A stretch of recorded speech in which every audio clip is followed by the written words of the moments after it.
Hey guys, welcome back to some more reviews, and today talk about a film called Crimson Peak, which I had seen, like I said in my previous review, I seen it a few days ago. Honestly, guys, I'm not a fan of this movie.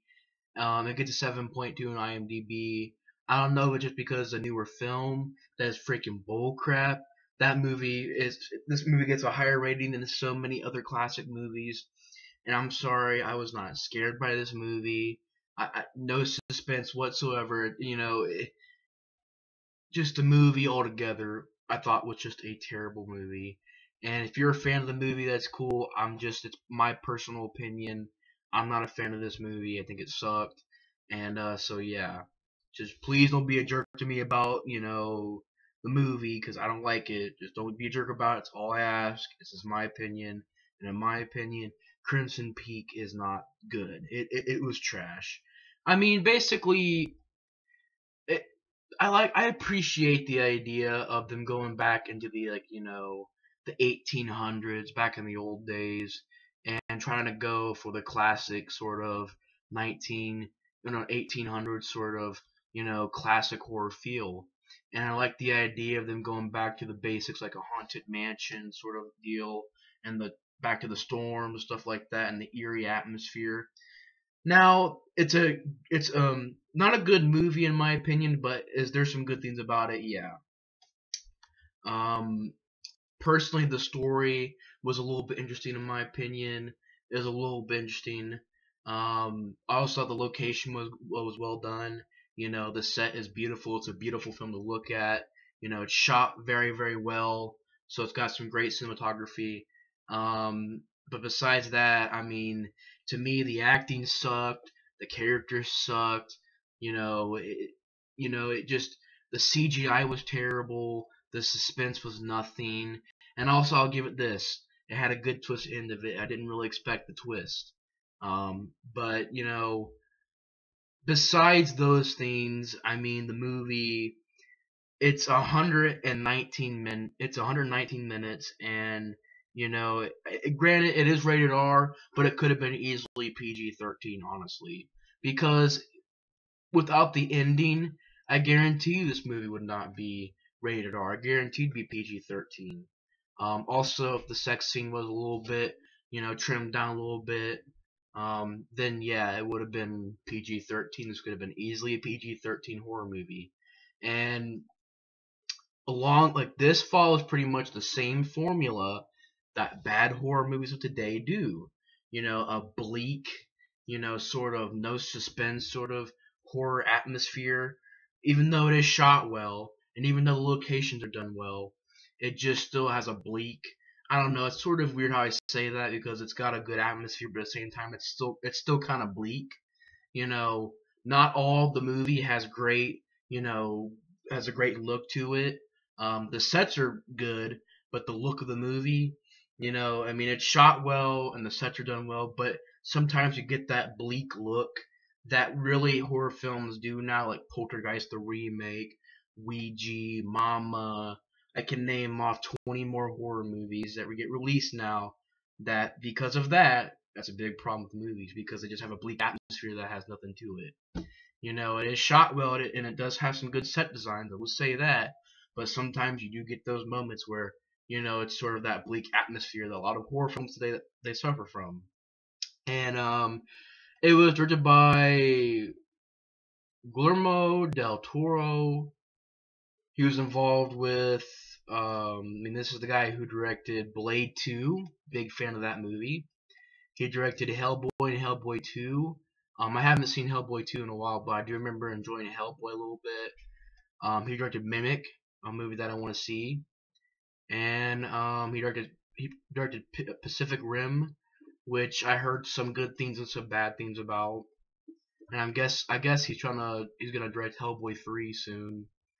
But honestly, guys, this is probably, I mean, I haven't seen Mimic, but I don't think Mimic would be this bad.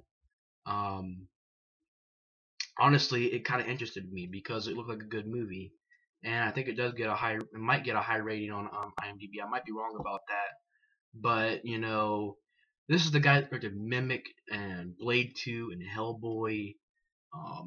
So And I get they're trying to do the atmosphere, or the look of like I said, the look of the movie, go back to the old school horror, which is a cool idea, but once again, I mean, it's an it's 119 minutes, so the pace is very slow. Not much happens. The atmosphere, like I said, sometimes it gets bleak.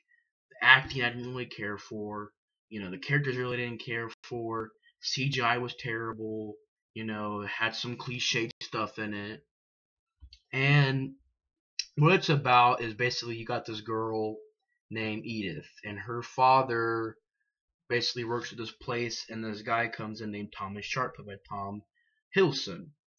And pretty much he goes in there and talks about this machine that can pretty much dig up clay and dig in the ground. Basically, a machine that can dig in the ground real fast, and basically it's a machine. And the father, of course, says he's not really sure why he doesn't like the guy, but just something about this character he does not like, and pretty much rejects the offer. Then the guy ends up falling in love with the girl, and then you have more talking, and also you got a scene where there's a ghost, and then she goes up to the door, and there's a jump scare, cheesy jump scare. Also, another problem, like I said, cheap jump scares, big problem in the movie, and you got that scene, and honestly, guys, I mean, without the jump scares and the creepy, trying to attempt to be creepy scenes, but they're not really that creepy.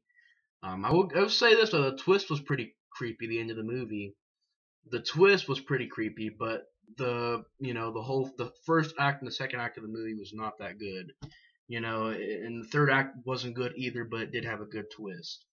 But basically, like I said, you got this basically Thomas, not Thomas.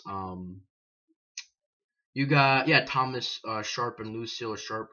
Lucille is his sister, and pretty much they're acting really weird, talking about how he's got to marry this girl, and pretty much Thomas and Edith, they go back and forth, they fall in love, and then you find out that okay, I will give it this. This is a pretty shocking scene where a character comes in the room and smacks Edith's father's head in the freaking sink, and the sink breaks. And you see when he falls, it's a pretty bloody scene. So this is another scene that I will say this is probably another scene that guarantee the R rating, because I will say that you know. But when he falls on the ground, there's like a hole in his head. Basically, his entire head right here is caved in. You're like, oh crap! And you think it's Thomas Sharp, but I'll get to the twist. Also, guys, I know we're 8 minutes into the review. It's kind of too late to say this, but if you guys haven't seen Crimson Peak, then this is going to be a spoiler review. I know, why am I saying that? It's pretty stupid because I'm pretty much right in the middle of the review. But I forgot to say at the beginning of the review, my bad. But this is going to be a spoiler review, and I'm going to be spoiling the ending. The ending's got a twist to it. So yeah, spoiler alert. And yeah, let's continue the review. So basically, you got no, not Lucille. You think it's Thomas. I pretty much just spoiled the twist, but good thing I said spoiler alert. Um, you got Thomas, pretty much him, and because pretty much Edith finds out her father's death. Thomas is there to comfort her. And then they get married, and then basically Edith moves in with Thomas. They go over to the house, and then basically all that time there's not really that creepy happens, honestly. And I mean, there's a few scenes, like I said, that attempt to be creepy, but besides the jump scare at the beginning of the movie, I can't really remember. That's the thing. The movie's forgettable as well. It's extremely forgettable. I can't remember, if honestly there is another memorable scene where there's involves a supernatural ghost. Besides when they get to the mansion, and like I said, the look of the mansion was done well. It looked abandoned and stuff like that. I like the idea of the hole in the ceiling and the leaves coming through the ceiling. I like the design, and it's shot well. But they get there, and you got the story of them having sex. So I guess Thomas is supposed to I mean, they're supposed to get in a relationship, so they have sex because they move out of the house, and then pretty much they move out of that. Pretty much they don't move out of the house. They pretty much go to this other place because Edith is pretty much experiencing all these supernatural activity there, and she's getting freaked out. And by the way, she's like experiencing like it takes like 2 or 3 paranormal experiences for her to finally be like, oh, okay, let's get out of this house. No, I think the first time is when she's in like a bathtub and she throws a ball, and then it's a good scene, a little bit of a good scene, not that creepy, but it was a good idea of her throwing the ball and the dog going after it, and then she does it the second time, and the dog doesn't come back. She gets out of the bathtub, and as she looks away, there's this creature that comes out of the shadows, bad CGI, but it was a pretty decent idea. Whenever she looks away, this creature comes out and gets closer and closer to the room where until it disappears, and it doesn't harm her or anything like that. It just disappears. And then you find out pretty much, it goes through how, basically Edith is getting sick, and then she finds out some information, like there's a dead body down in the cellar, and, there's pretty much all these documents stating that pretty much, like, there's always documents saying that Thomas has dated other women, and, there's a baby, and you find that he's dating multiple women, and he's basically they're getting killed, and they all end up dying the same way. They all get poisoned, and Edith's getting really bad poison, and then you get to the end of the movie with the twist where Edith finds out that Thomas and Lucille are in a relationship. So you got a weird, disturbing incest scene right there. It's freaking disturbing, you know. So that was another creepy part about the twist. And also you found out that Lucille actually had a baby with her brother, and it's freaking disgusting, and it's freaking disturbing, man. And then you find out that Lucille is the person that murdered her father, and that Lucille is the person that pretty much has been poisoning her, and like I said, and also she's been poisoning other women, and just you find out that pretty much Lucille is the bad person there, and then you find out that Thomas is wanting to be the good guy, and he gets pretty shocking scene as well, where he gets stabbed in the, like right below the eye, but it's stupid because he like sits down and he pulls it out. At first, I thought like something was gonna twist where maybe they were both like ghosts or something like that, because he just goes like, ugh, looks up, and he's bleeding, and he's like, Lucille, why? And then he dies. I'm like, that was goofy, because he gets freaking stabbed right here. I get it, you probably won't die immediately from that, but I don't think you would have enough time to take the knife out, sit down for like 20 seconds, and then go, Lucille, why? And then die. I don't. Maybe you could. Maybe it's possible. But it just seemed a little bit cartoonish to me. Watching it, it seemed a little bit silly. And she kills him, and then you find out the ghost is a good guy or a good girl, however you look at it. But pretty much the ghost is on either side, and pretty much the ghost trying to help out Edith, and then that's actually before when she finds, and then the ghost helps her find out what's going on actually. But then you find out that Edith is getting chased by Lucille, and then you get the end of the movie where pretty much Lucille is chasing her. They go outside, and pretty much Lucille gets set. She says, "I won't stop attacking until you kill me." And then pretty much she says it like twice. And okay, I will give him this. The character Edith had a good line at the end of the movie.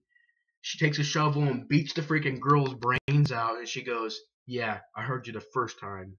So it was a decent line at the end of the movie. And you've also got a character, Dr. Alan McMichael, who you find out was like a previous love interest to Edith, but he can't date her because she's dating Thomas Sharp. And pretty much he goes there because he finds out that Lucille and Thomas Sharp are involved in these crimes. So he goes to the house to help her out, but he gets stabbed by Thomas. But basically Thomas says where to stab him at so he won't die. and then he tries to help out Edith, and then pretty much it's Edith and Dr. Alan McMichael's character. They pretty much live, and Lucille's dead, and that's pretty much the end of the movie. So yeah, I mean the twist was good, and also you got some pretty decent practical effects when they're there. There's very little of them, of practical effects, but when they are there, they're pretty decent. It's shot well, and it's shot well, and the sets are done well. But besides that, it had terrible CGI. The story was a little bit interesting. Like I appreciate the idea of them going back to old school, horror.